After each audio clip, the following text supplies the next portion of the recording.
Ma tahan rääkida sellest, kuidas seada sihtelus ja kuidas nendeni läbi murda. Alustan lapsepõlvest. Ma mäletan, ma olin vist 8-aastane või 9-ne, kui ma sõitsin esimest korda maale elus. Läksin bussijaama ja teadsin, kui bussi pilet oli taskus ja teadsin, kus see buss väljub ja number 7 platvormist oli. Ootan bussi ja siis näen, et üks mees on. 2 meest olid, oli võrkvõtt nagu vanasti nõngaega oli, plastikvõtt passid läbi selline. Näha, et kotis oli veinipudel ja mingid pakkveelised. Ja siis olid need 2, kes on otsa parmu, üks parm läks korraks pissile ja teine jäi seisma. Ja siis tulid selle parmu juurde 2 meest, hakkasid temaga rääkima, võtsid käed kinni ja viisid ta nuka taha minema. Ja kui ta tagasi tuli, siis tal oli võrk tühi. Tuli tagasi teine mees ja siis kuulama see, kes ära viidi, räägib, et mul võeti veidi ära kotist, nüüd oli 2 tükki, ma sain midagi teha. Ma vaatasin, mõtlesin, mis mees see on selline. Laseme ennast nuka taha viia ja kotist kõik ära võtta. Ja ma mõtlesin, et mina saan suureks, mina hakkan meheks, mina elan kellelegi midagi ära, ma hakkan vastu. See oli minu suurim siht saada mitte selliseks pool meheks, keda saab tõmmata lükata, vaid päris meheks saada tugevaks.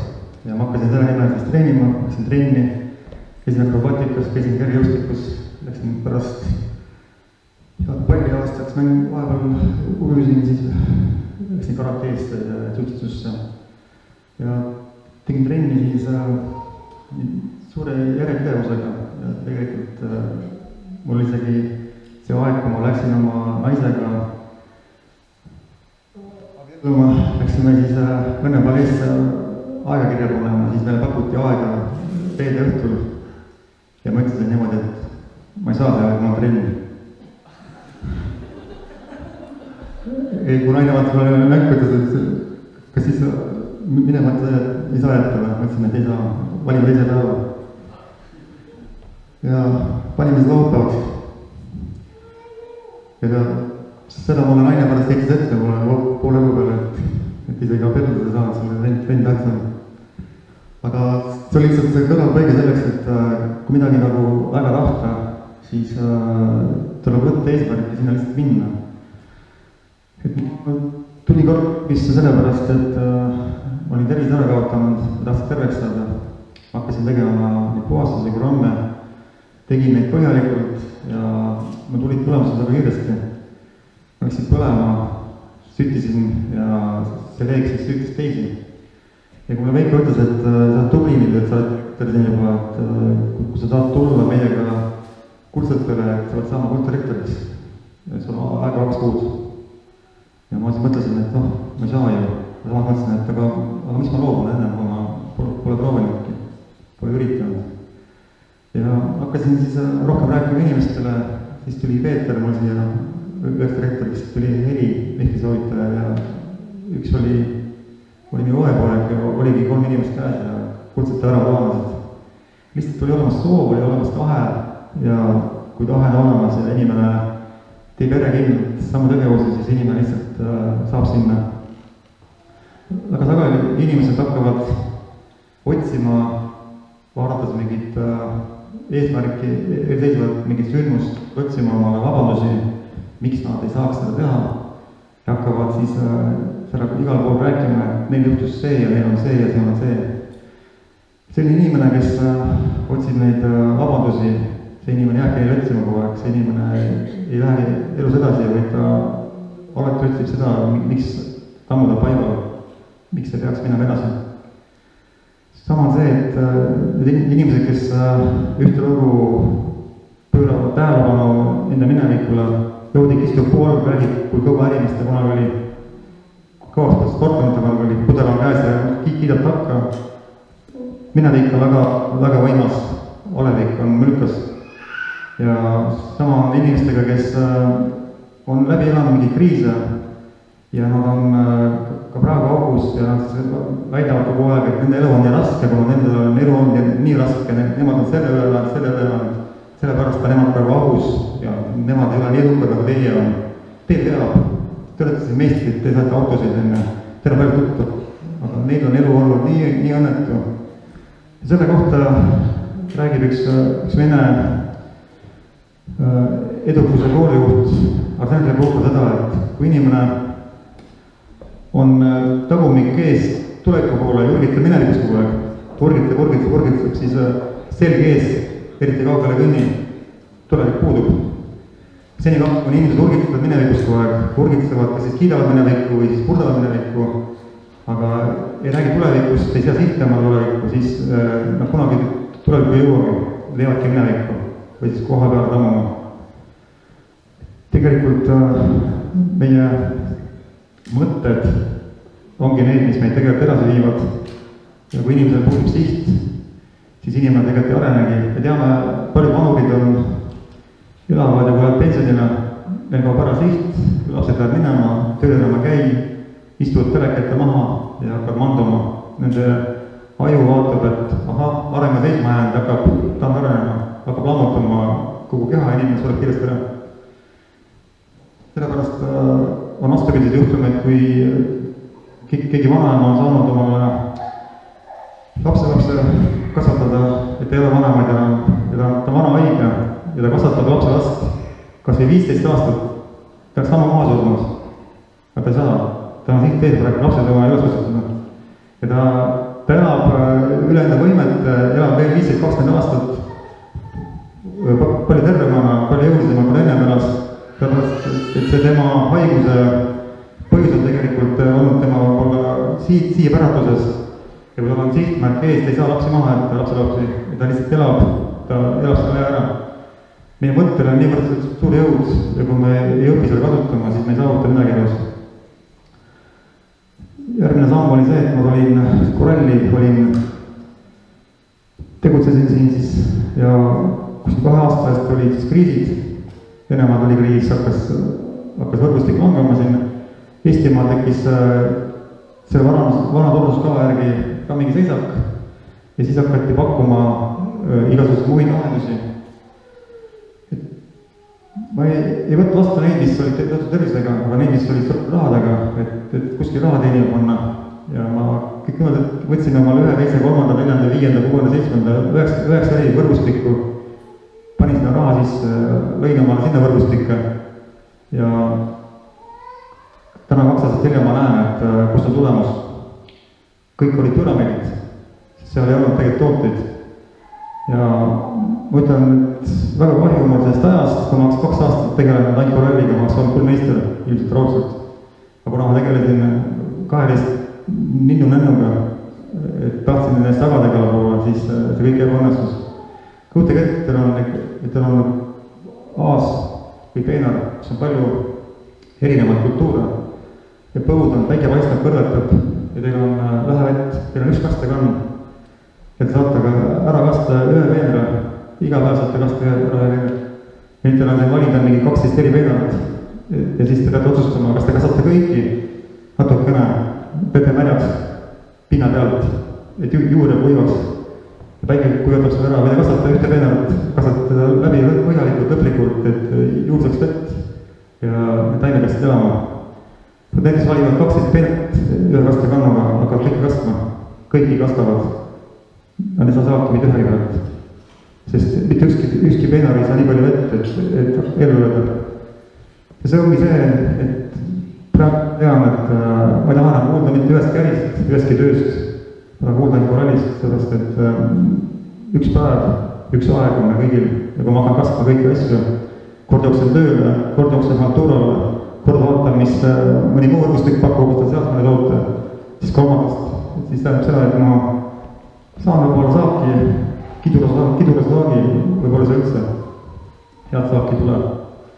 Kõik head tuleb järjepideva pika tegutsemise järel ja inimestel üldjuhul ei ole sellist järjekindlust, neil pole meelekindlust ja kui hakkavad tegema midagi, siis nad teavad, et algus on hea ja varsti nad veenduvad, et tehes palju tegevusi ei ole tulemusi.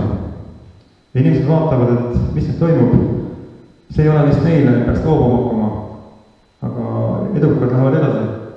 Edukad teevad veel palju tegevusi ja nad näevad, et natuke on juba tulemusi, midagi tuli juba. Nad lähevad veel edasi, teevad palju tegevusi ja näevad, et on juba näha tulemusi. edasi ja näevad juba häid tulemusi.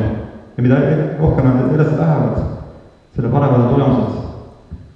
Et paljud inimesed loobuvad pärast 3-4 katset tegemast midagi ja vaatavad, et 3 korda on üritanud nagu originaal ja ei õnnestunud. Nad läksid üritama, läksidki ebaõnnestuma. Kui laps sünnib, ma olen rääkinud, siis laps hakkab alguses raamama, võistleb. Pärast ta üritab tõusta, kukub maha, patsuta. Üritab uuesti tõusta, kukub maha. Siis ta püsib püsti, hoiab kinni, hakkab käima, kukub maha. Kui laps läks käega, see pole mulle. Hästi pikali. Laps tõuseb, kuni seisma ja kõnnib, teeb sammu nii kaua, kukub maha, kuni ta käima õpib. Lapsel pole hirmu selle eest, et ta ebaõnnestub. Lapsel on loomulikkus, ta teab, et kui ta verepidevalt midagi teeb, siis ta õnnestub. Ja see ühiskond hakkab inimestele pähe taguma hirmusid, hakkab neid raamidest surub iga isiksuse, kes sünnib erilisena, surub raamidest halliks massiks. Ja siis on hall mass, ongi see, kes hakkab küsima, et sa oled võrdturundust. Aga mis see selline oled, see teistsugune? Tegelikult kõik need, kes kardavad eristuda massist, need jäävad massiks. Et inimene, kes saavutab edu, ongi see, kes on läinud oma teed, on sellest hallist massist kõrval astunud. Kui on üldlevinud teerada tööle koju, kohvikust, õllekasse, sõbrana juurde, kinno enne. Kui me käime sama teed kogu aeg, mis on käidud, selle tee pealt ei leia mingid pärleid. See on käinud nii palju inimesi, siin pole ühtegi pärli maast.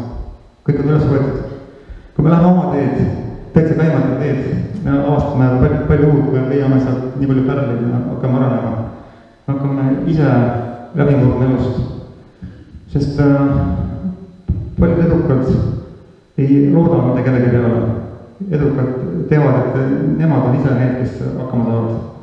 Edutud hakkavad alati abi paluma, hakkavad halama, et keegi neid ei aita, kuna keegi neid pole aidanud selle pärast, et pole saanud edukaks. Aga kui inimene ei alusta ise midagi tegemist, siis tal keegi õlga alla ei panegi. Kõigepealt on vaja hakata ise tegema, ära teha midagi ja siis võib olla paluda abi, et näed, nii palju tehtud, natuke on vaja veel väita. See ongi see vahe, et vaesuse mentaliteet on inimesel peas ja kui inimene oma peas teadlisust ei muuda, et ta tahab elada samamoodi elada, nagu ta siiamaani elanud edutuna ja saada edukaks, siis see pole võimalik. Ehk siis alati, kui inimene on ebaõnnestunud, maha kukkunud, tuleb seisma jääda, püsti tõusta ja vaadata, et kas on mõtet edasi minna. Teekond oli vale olla. Ma ei saanud tükk aega aru, et ma käin valet teed. Ma olin ettevõtja ja 2008 tuli kriis. Mul olid ettevõtted, olid korterid ja korterid olid palju ja kui mul äkki kadus ära müük, kadusid ära üürnikud, siis mul sai otsa rahavoog, korteri kommunaalid püsisid maksmist ja korterid vajasid remonti, aga mul raha polnud, üürnikke polnud, ühesõnaga tekkisid võlad. 21 kuu jooksul mul kasvas võlg iga kuu. Lihtsalt, kui kriis läbi sai, olin ma miinuses 400 000. Ma saan aru, et ma teen midagi väga valesti. Et teha sellist äri, mis ühe hetkel on haavatav, on väga kahjulik. Ja mul polnud tervist ka ja õnneks ma siis hakkasin mõtlema, et ma pean muutma toitumist ja muutma ärisse suhtumist. Ja siis ma hakkasin toituma teistmoodi ja ma lõpuks avastasin võrdturunduse, kus riske pole. Ja seepärast ongi vaja alati mõelda, mida te teete ja kas see toob edu teile. Kui inimene ei saavuta edu, siis ta teeb midagi valesti. Edukate inimeste ja vaesete vahe on see, et vaesed püüavad näida rikastena. Nad panustavad raha eputamisesse, ostavad oma rohkeid autosid ja rohkeid telefone, rohkeid riideid, võlgade eest, võtavad võlgu.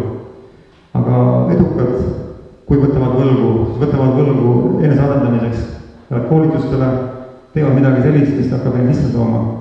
Ja nagu näha, et ühed võtsid võlgu ja hakkavad vaesuma selle pärast, teised võtsid võlgu hakkavad rikastuma, siis see vahe rikaste ja vaeste vahel nii suur ongi, et vaesed lihtsalt ei ole omandanud teadmisi, kuidas olla edukas ja nemad ei panustagi selle peale, et neid teadmisi saada, neil pole aega. Nemad võivad oma aja kellelegi, käivad tööl, aitavad rikkaks saada kellelgi ja koju tulles nad on teleka ees ja vaatavad, kuidas elab keegi. Nad elavad kellegi teise jaoks ja kui inimene suudab oma energia kellegi teise elu hoitamisele või kaasapatsustamisele, siis ta enda peab seisma. Seepärast rikkad ei tee vigu palju. Nad arendavad ennast, nad leiavad aega sellepärast, et nemad ei ole sossepad kõige meistrid. Inimene hoiab raha kokku, püüab teha remonti, parandada autot, siis teha mida iganes, kõik ta teeb ise, sest kutsudes kedagi peab maksma. Inimene teeb, kuulutab ära meeletu aja, pääseb läbi, aga tulemused on väga kasinad. Ma räägin oma elujuhtumi. Mul oli maal vana puupliit katki ja ma tahtsin teha uut pliiti, oli aasta 2012. Kutsusin kohale Pottsepa, kes siis nagu ehitab raketiahjusid. Raketiahi on siis 7 ahi õudne, mille põlemisväärtus on võimsus palju suurem, palju rohkem on sooja ja väheneb tuhka järgi. Et tuli kohale Pottsepp ja ütleb, et teeb ära selle 3 päevaga ja hind on 400 €. See oli kevad 2012, et just pärast kriisi mul hakkas just nagu elu minema ja raha oli vähe, mõtlesin, et ma teen mulle joonised. Tegi joonised mulle, vaatasin üle, rääkisime läbi kõik, sain aru, saatsin ta minema, hakkasin ahju ehitama ja ehitasin. Üks suvi, teine suvi, 3. suvi, 4. suvi, 2017 sai valmista.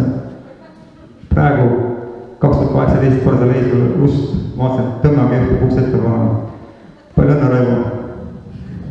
6 aastat tegid ahju, aga kokku oli milline, 400 €. Nii et kuna ma maal elasin, ma sain suvita ehitada ja kuna ma seal käin harva, siis ma nii vähe, kui ma seal tegin, nii vähe seal tehtud.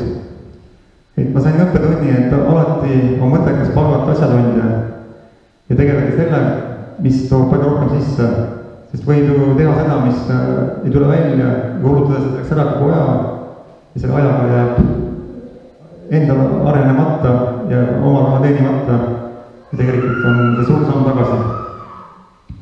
Ja üks asi, mis inimesi kunagi ei vii eduni, on see, et nad alati kardavad eristada, kardavad oma arvamust, kardavad kaotada oma sõpru, naabrite arvamust, kardavad kõike, sest kui ta seda ütleb, siis solvub üks inimene, ütleb seda, siis teine ütleb pahasti, ütleb seda, siis 3. ütleb, mis tuli lahti on.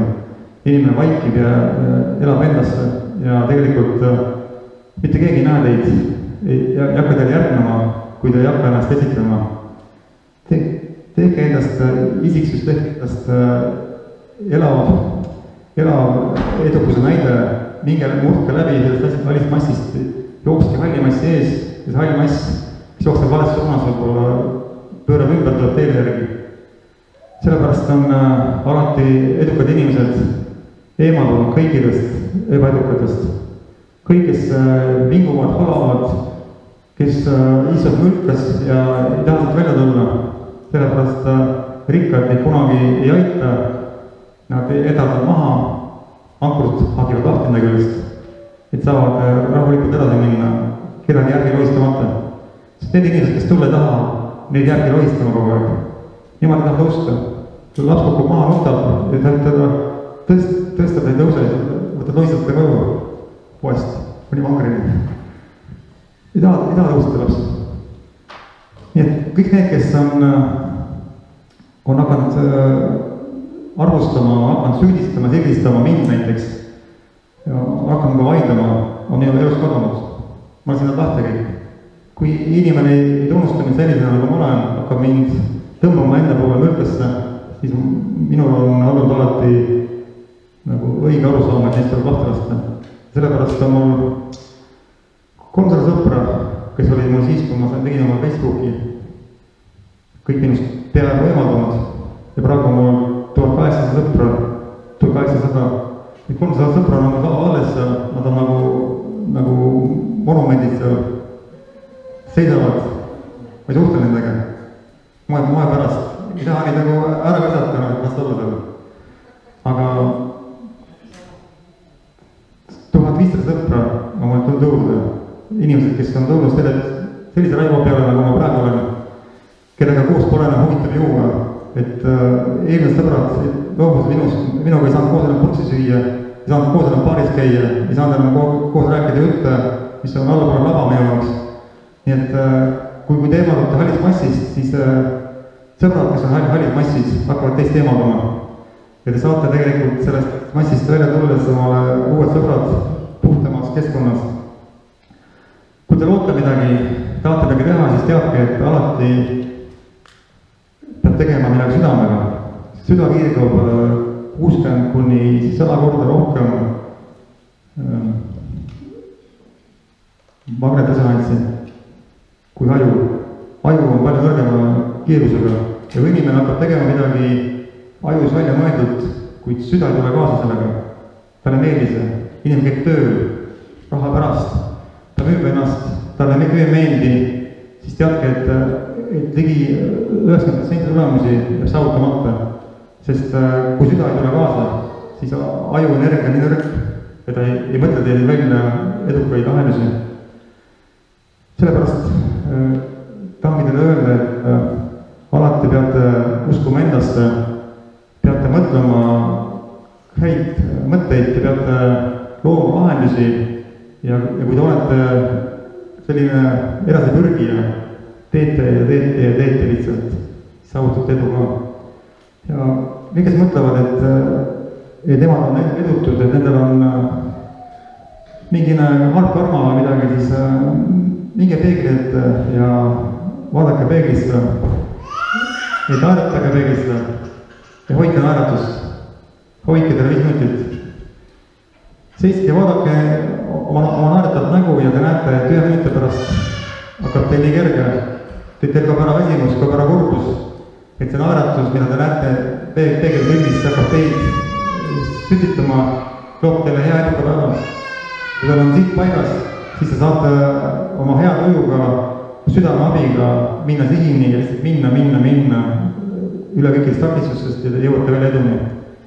Ja ma soovin teile edukat, julget peahakkumist ja armastage ennast, usaldage ennast ja ärge lootke, et keegi kuskil peab teid aitama ja teist midagi ära tegema. Ärge aidake inimesi, neid, kes ei taha abistada, vaid õpetage neil endid abistama. Ja kui inimene ei taha õppida iseennast abistama, siis jätke ta maha, las ta istub. Nii et olge edukad ja suur tänu!